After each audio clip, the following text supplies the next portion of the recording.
yung bahay na yun, oh. Bahay ang lalaki. Ano yung bahay? Ang laki ng kanyang, ano, Kasi harapan. ko balik tayo dyan. Mga bulaklak. Bulaklak na yan. Ang bulaklak na yan, violet. O red lang.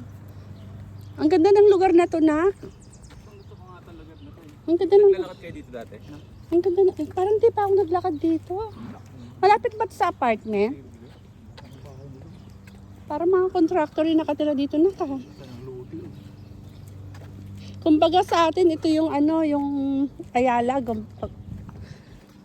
Ano Ayala?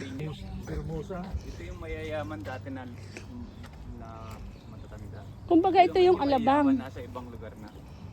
Nasa labas na. Ang ganda ng lugar nila. Diyos ko, tapos ang nakatira dyan, iisa. Ay, siguro yan, oh.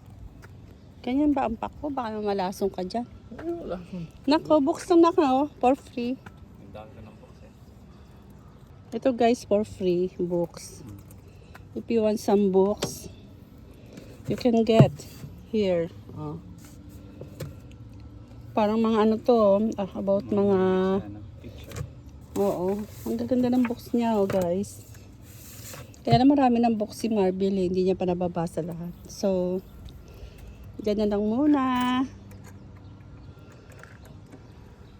Dapat.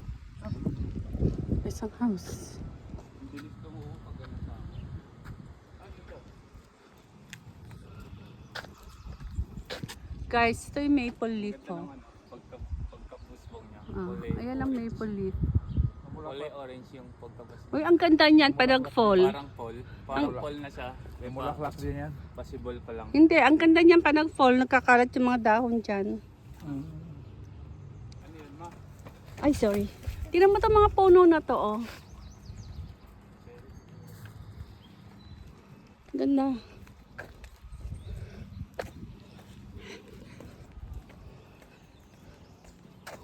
Ang sarap maglakad, guys. Tapos may malamig kasi may ng hangin. Sa Pinas, maglakad ka ng ganyan. Ang lamig kasi may ng hangin. Ay, yung house nila. Yan, oh. Ang lawak ng harapan nila. Pag palawak ang harapan mo, dapat masipag ka rin magputol ng grass.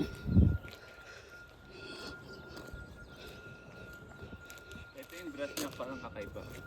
Ito. Parang clover yung tinanim. Ang sarap tignan ng mga house. Ganyang kalalaki. Gano'n kaya kaganda ang loob niyan, no? Pero parang matatakot ako na kapag ganyang kalaki ang house ko. Lalo pag kunyari pamilya lang kayo. Nakakatakot.